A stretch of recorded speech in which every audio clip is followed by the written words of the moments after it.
Hello ladies and gentlemen, Gabe's here. This is the Heroic Quick Raid Guide for Galakras.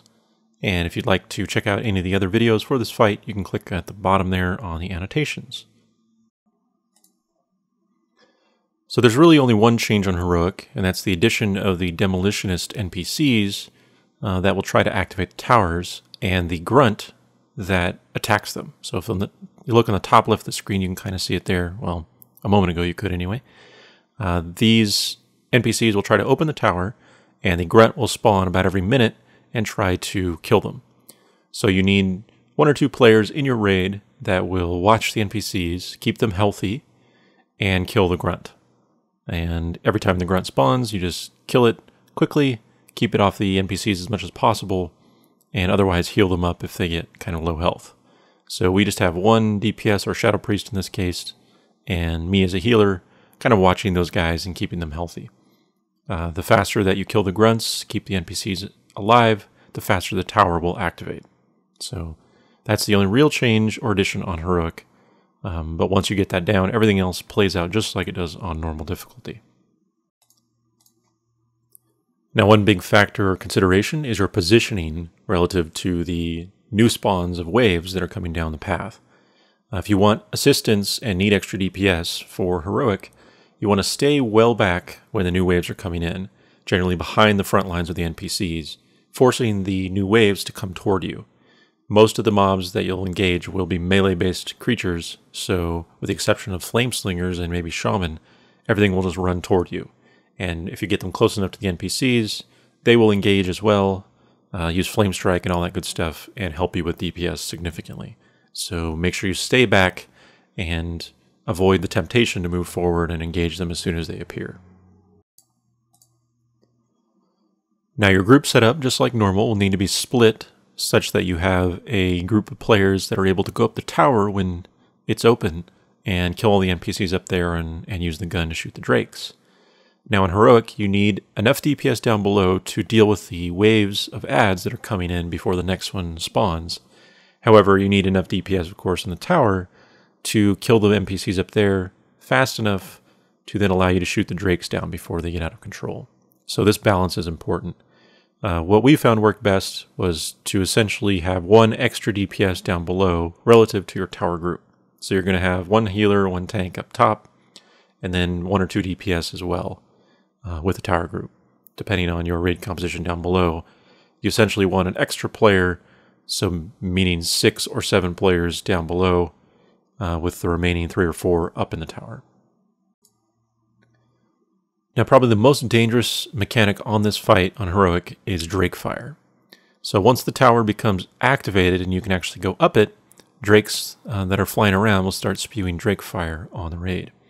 And on Heroic, this does massive, massive damage. Every time it's cast, the damage increases by 10%.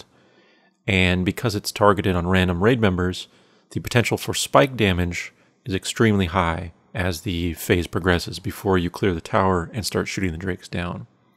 Because of that, the majority of your deaths on this fight will likely be from spike damage of Drakefire. So use your cooldowns, healing and damage reduction cooldowns effectively when the Drakefire damage starts to get out of control before you actually start to shoot them down.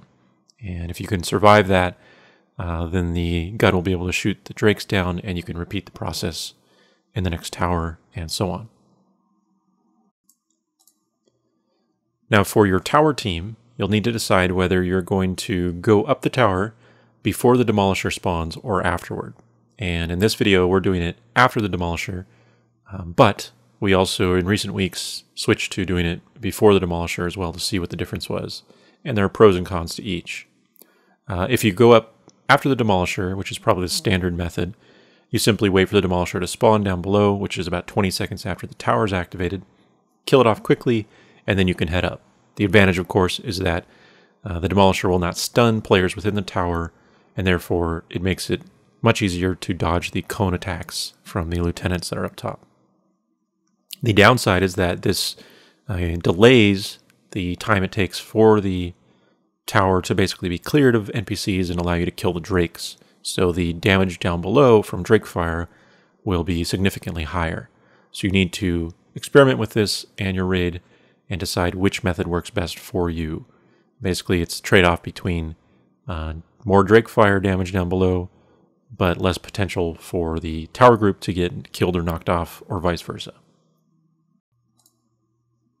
So finally, once you start the last phase against Galakras, it works just like normal.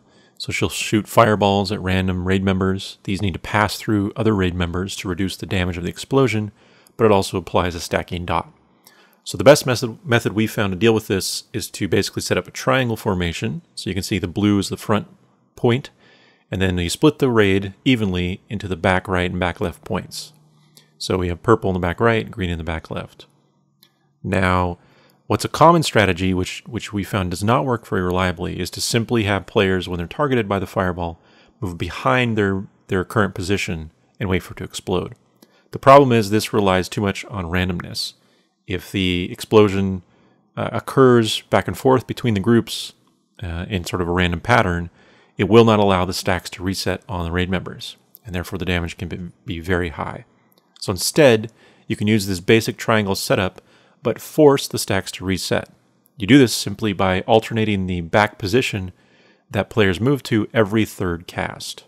So regardless of where your position is on purple or green, for 3 of the casts, no matter who you are, you're moving to the back left position, so red marker here. And then the next 3 casts, players are moving to the back right, to the yellow. And then the next 3, they switch again back to red on the left, and so on. So regardless of where your original position is, you just go to where you're assigned to move, where those 3 casts are going. It's either the right or the left. So here we're going right. You can see the arrow there from the weak aura, which I'll try to include in the description. And that will basically just direct your raid members. Every third cast, you switch the position. And when you're targeted, you run over there. And then once you're done, you go back to your original spot. So by doing this, you reset the stacks every third cast, and it's much easier to handle. So that's it. That's the Heroic Quick Raid Guide for Galakras. As always, good luck, and thanks for watching.